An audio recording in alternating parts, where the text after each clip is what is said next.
Yeah. So how did you kind of get into real estate? How did that? My fiance. My Okay. fiance met somebody that was doing wholesaling in the And for people out there that don't know what wholesaling, I'm familiar, but like mm. for the people out there that don't know what wholesaling, So give us a wholesaling little dumbed down version. is selling the rights to a contract. So if I got a property under contract from a seller, let's say you're the seller and you want $50,000 for the house, I get a property under contract for $50,000, and then I sell my rights to this contract to an investor, which is you. You're the investor, and let's say I sell it to you for $60,000. So at closing, what happens is the seller gets $50,000. You get the property, you purchase it for $60,000, and I get the difference, which is $10,000. So that's wholesaling. Yeah. And we got into that, and it was great. It was great money. It's still good money. Right now, we're not as active on wholesaling. We've brought some rentals, and now we're really focused on medium term rentals. That's what I do as well. You do? Nice. Yeah. So we have 6 medium term rentals, and we loved wholesaling. We loved the money. It was great money, but we kind of got burned out to it. We don't like cold calling anymore. Yeah, so is that how you source your leads? Cold calling? Source it, cold calling. We never did anything else but cold calling What and was your texting. preferred software? Resimply. Resimply was our CRM for the just to manage our leads. For cold calling, we go batch dialer, you know, and Mojo. we did. Man, if I knew how lucky we had it back in 2021 when nobody was calling, bro. Everybody's doing. I get like, Dude, it's nuts. And like, I wish I would have not been so money hungry and been like, why don't we just keep some of these? Because we ended up getting 6 rental properties in 1.5 years because they're like, no, we're buying. Like, we have too much money in the bank. Like, we need to buy, we need to diversify, we need to get some rentals. And we bought 6 properties in a year and a half. And then, but like, up until that point, we probably did 200 transactions, and like, we didn't buy any of them. And and I didn't know any better. Sure, And the guy that we were working with ended you up, can make a fucking killing wholesaling. It's quick, easy money. Whereas the rentals, it's a long game. it's a long game. And the guy that I was working with, he ended up screwing us over, but he was like, no, just keep wholesaling. Just keep, because he was happy. Sure. He was getting 50%, and he was just closing and dispoing, and we were getting the leads, and we were doing mostly the hardest part. Once you have a good lead, it's kind of like now he'd be the guy that boots on the ground, shows up at the house. Yeah. Oh, yeah. So, so we just didn't know any better. But then once we bought our first one, we're like, okay. And now we have 6 of them, and it gives us a good base of income, and it's nice, and it's, medium term. It's relatively easy. I love it. Yeah.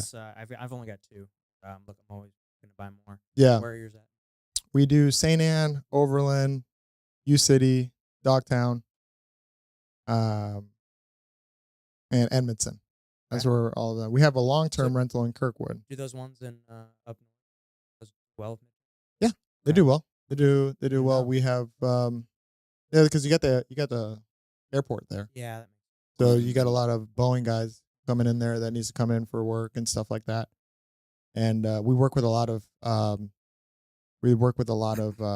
relocation companies. Yes. So I've gotten a couple.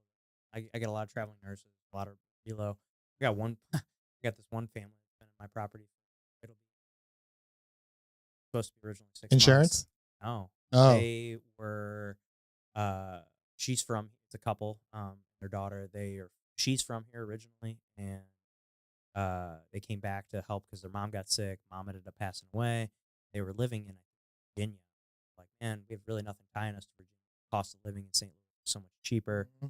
Like, maybe we should just stay here. And so they've just been like, well, let's try it out for 6 months. And then that turned into a year. And now they're looking to buy a house, and they're having a struggle. I was like, you guys stay as long as you want, I love that. It's great. When a medium-term tenant turns into a long-term. Oh, it's like, oh, yes. Yeah, I got one that's about a year and a half because their house burnt down. Oh, yeah. And it's in St. Anne. Yeah. And $2,200 a month. Yeah. It's like nuts. Dude. Yeah.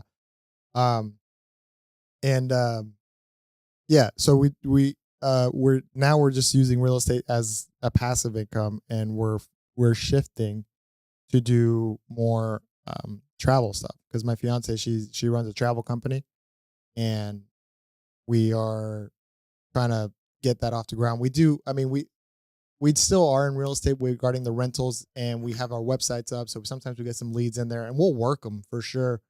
But as far as real estate goes, right now, actively, we'll do medium term rental consultations and just any leads that somebody like maybe needs some help with, and then we'll like, oh yeah, we'll help you, we'll sell it, go from there because we still have all our connections and we always did good business with the people that we worked with. So it was just like, yeah, if something comes, we'll work it. But right now, it's just mostly passive or consultation with the medium term stuff.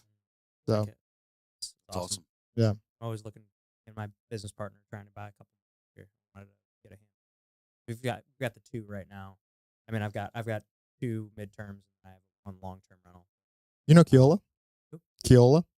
I'll connect you with him. Okay. He's the medium term king here. Really? Mhm. He's Yeah. got 40 plus. Oh, wow. Yeah, Okay. yeah. He's a big dog and the nicest guy. Okay. Hawaiian dude. He's a nice guy. We get cigars and talk about real estate every once in a while. So I'll Yeah. connect you guys. Please do. Maybe get him on the show. Oh, he would love that. He's Okay. a good guy to talk to. That'd be Yeah. great. Well, comedy and real estate seem like kind of two different worlds. See any like similarities? Yeah. Yeah, I see it. It's a grind. It's a grind for both of them. You're kind of like figuring stuff out on your own, you know. I've been doing a lot of stand-up comedy for real estate companies. So like Faster House allows me to do Oh, cool. a show for them, and I have like a bunch of real estate bits, Yeah. comedy bits. So that's like Okay. fun to do, and it's a good way to practice. But the correlation I think is just you are your own boss. You have to do your own thing. So it's kind of like you don't have to do it, but if you don't, you're not going to get better at it. And I think that's for any entrepreneurship. But other than that, they are pretty different because one makes money and one doesn't. Yeah, so far.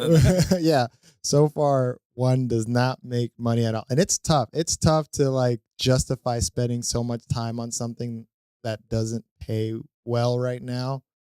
But like, You just do it for the love of it. Right. I you do. know? I mean, Like I don't get paid to do jujitsu. yeah, I do that every day. yeah, Just 'cause I you love it. pay to Or do pay. jujitsu, Yeah. probably. I do. Yeah, Well, now that I don't coach there anymore, yeah. Oh, So and it's like this. Oh my god. Yeah. We pay a lot of money to do Yeah. this. Exactly. Yeah, it's another perfect example. Didn't think exactly. of that one. Yeah. it's nuts. I know. We enjoy it though. Yeah, we have fun with it. Yeah. So, yeah, it's great. It's real estate and comedy are both great. We're trying to. I mean, with my fiance doing this travel business, that's why another reason we got away from real estate because she didn't want to do it anymore, and it was a lot for me to do it all by myself. So now she does organized group trips, and we are traveling 4 or 5 months out of the year, and to different countries, and so we're doing that with some Yeah, that's content cool. creation. So yeah, it's good. So do you have a day job or anything else? It's all the real Mm-mm. estate stuff. That's All awesome. the real estate the real estate properties keep us afloat and allows us to take some risks. That's and awesome. then every once in a while we'll do like 3 or 4 wholesale deals a year, Quick cash. and it's like for us it's like if we're not making a big cut, we're not doing it.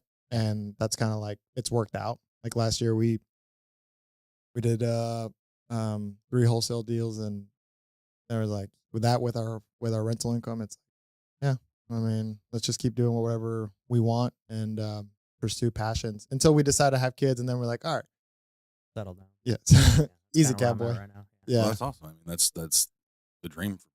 And get it happen. Pretty great. yeah, it's great. And you think since I don't have a day job, I don't work, but I feel like I work so much more that I don't have a day job. Like I'm up like at 7 a.m. I'm working out, and I get home and I'm like working on stuff that we want to accomplish until like 6:30, 7 p.m. And then I go out to do spots Yeah. on comedy. And it's just like, I'm like so overwhelmed with the amount of stuff I want to do. But like, if I just stay focused on what I actually want, the universe will provide. And you just gotta stay focused on what you want, because you can get pulled in so many different ways. And it's very easy to have shiny object syndrome. But if you focus on what you want and you keep doing that doors will open nonstop, like nonstop. It's 2025 so far has been very eye opening in the sense of like, man, like I've said it and I'm doing it, and now things are happening. And it's just like, it might not be something, but like it's proof that it's like, if I said it, I'm doing it, things are gonna happen, and we'll see where it goes. Well, it's awesome that you have the freedom to do that Mhm. and actually pursue the things that you pursue. That's great. Yeah. That's everybody's goal in life. Here we are, and here you are, and your fiance doing it. That's awesome.